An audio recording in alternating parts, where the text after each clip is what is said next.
Hello everyone, this is Alia and you are watching The Voice of Alia. हमारे देश का इतिहास बहुत विशाल और समृद्ध है। महान राजाओं, स्वतंत्रता सेनानियों, क्रांतिकारियों की कहानियां सुनकर हमारा मन जोश से भर जाता है। पुरुषों के शौर्य और वीरता की गाथाएं तो आपने बहुत सुनी होंगी, लेकिन आज हम सुनने वाले हैं भारतीय इतिहास की महान और शक्तिशाली महिलाओं की कहानी, जिन्होंने अपनी सारी जिम्मेदारियों को निभाते हुए युद्ध क्षेत्र में कौशल दिखाया। किसी ने अंग्रेजी हुकूमत के खिलाफ जंग लड़ी तो किसी ने मुगल सेना के सामने घुटने नहीं टेके। इन वीरांगनाओं की कहानी आज की हर एक बेटी के लिए प्रेरणा है। चलिए सुनते हैं इतिहास के उन स्त्री शासकों के बारे में जिन्होंने समाज की बनाई रूढ़िवादी बेड़ियों को तोड़कर अपनी मातृभूमि की रक्षा के लिए खुद को समर्पित कर दिया। रानी दुर्गावती 5 अक्टूबर 1524 को उत्तर प्रदेश के बांदा जिले में कालिंजर के राजा कीर्ति सिंह चंदेल के घर एक बेटी का जन्म हुआ, जिसका नाम रखा गया दुर्गावती। दुर्गावती बचपन से ही अस्त्र शस्त्र विद्या में रुचि रखती थी। उन्होंने घोड़सवारी, तीरंदाजी, तलवारबाजी जैसे युद्ध कलाओं में महारत हासिल की। 1542 ईस्वी में दुर्गावती की शादी गोंड राजवंश के राजा संग्राम शाह के सबसे बड़े बेटे दलपत शाह के साथ हुई। मध्य प्रदेश के गोंडवाना क्षेत्र में रहने वाले गोंड वंशज 4 राज्यों पर राज करते थे: गढ़मंडला, देवगढ़, खरेला और चंदा। दुर्गावती के पति दलपत शाह का अधिकार गढ़मंडला पर था। दुर्गावती का दलपत शाह के साथ विवाह एक राजनीतिक विकल्प था, क्योंकि यह शायद पहली बार हुआ था जब एक राजपूत राजकुमारी की शादी गोंड वंश में हुई थी। गोंड लोगों की मदद से चंदेल वंश उस समय शेरशाह सूरी से अपने राज्य की रक्षा करने में सक्षम रहा।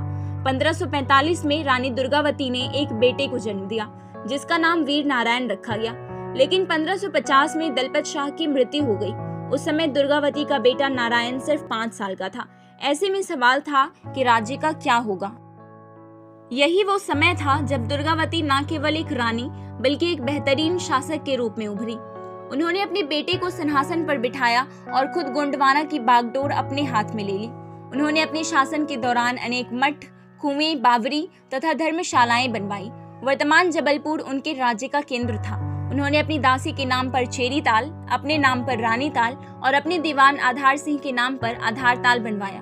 1564 में मुगलों ने गोंडवाना पर हमला बोल दिया। इस युद्ध में रानी दुर्गावती ने खुद सेना का मोर्चा संभाला।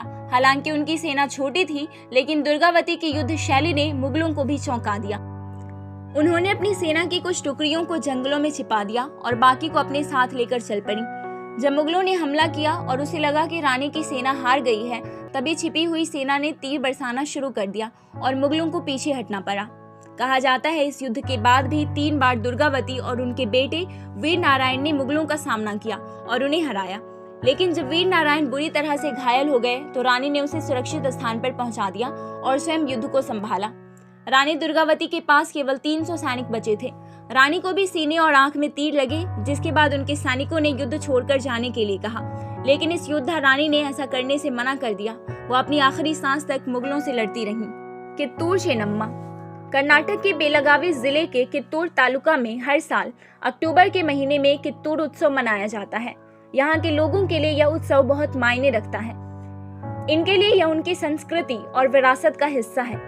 हालांकि इस उत्सव की शुरुआत साल 1824 में यहाँ की रानी चेन्नम्मा ने की थी। रानी चेन्नम्मा वह स्वतंत्रता सेनानी जिसका नाम वक्त के साथ इतिहास से जैसे मिट गया हो, लेकिन कित्तूर निवासियों ने इस नाम को ना तो अपने जहन से मिटने दिया और न ही अपनी आने वाली पीढ़ियों को इससे अपरिचित रखा।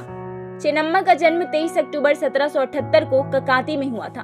उनकी शादी देसाई वंश के राजा मल्ल सारजा से हुई थी। उनको एक बेटा हुआ, जिनके 1824 में मौत हो गई थी। अपने बेटे की मौत के बाद उन्होंने एक अन्य बच्चे शिवलिंगप्पा को गोद ले लिया और अपनी गद्दी का वारिस घोषित कर दिया।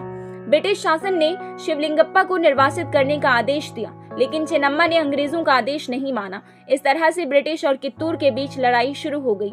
ब्रिटिश सेना ने अक्टूबर 1824 को कित्तूर पर घेरा डाल दिया।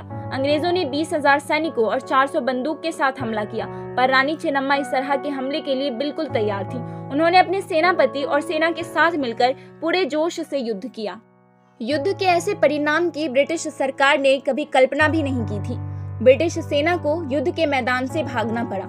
इस युद्ध में 2 अंग्रेज अधिकारी मारे गए और बाकी 2 अधिकारियों को बंदी बना लिया गया। इन दोनों अधिकारियों को इस शर्त पर रिहा किया गया कि ब्रिटिश सरकार कित्तूर के खिलाफ युद्ध बंद कर देगी और कित्तूर को शांतिपूर्वक रहने दिया जाएगा। अंग्रेजों ने इस समझौते को माना भी, लेकिन उन्होंने कित्तूर की पीठ में छुरा भोंका और अपने वादे से मुकर गए। अंग्रेजों ने कई बार कित्तूर पर हमला किया और आखिरकार रानी चेन्नम्मा को बंदी बना लिया गया, लेकिन उनके विद्रोह ने ब्रिटिश शासन के खिलाफ चिंगारी फूंक दी थी, जिससे भारतीयों को अंग्रेजों से लड़ने की प्रेरणा मिली। रानी लक्ष्मीबाई। शायद ही कोई हो जिसे झांसी की रानी लक्ष्मीबाई के बारे में न पता हो। इतिहासकारों के बाद फिल्मों और टीवी सीरियलों ने भी रानी लक्ष्मीबाई की वीर गाथा को घर घर तक पहुंचाया है। लक्ष्मीबाई का वास्तविक नाम मणिकर्णिका था और उनका जन्म काशी में हुआ था। उन्होंने बचपन से ही तीरंदाजी, तलवारबाजी और घुड़सवारी के साथ साथ युद्ध कला और राजनीति की भी शिक्षा ली। मणिकर्णिका का विवाह झांसी के राजा गंगाधर राव के साथ हुआ था और विवाह के बाद उनका नाम लक्ष्मीबाई हो गया। सितंबर 1851 में रानी लक्ष्मीबाई ने एक पुत्र को जन्म दिया, लेकिन 4 महीने की उम्र में ही उसकी मृत्यु हो गई।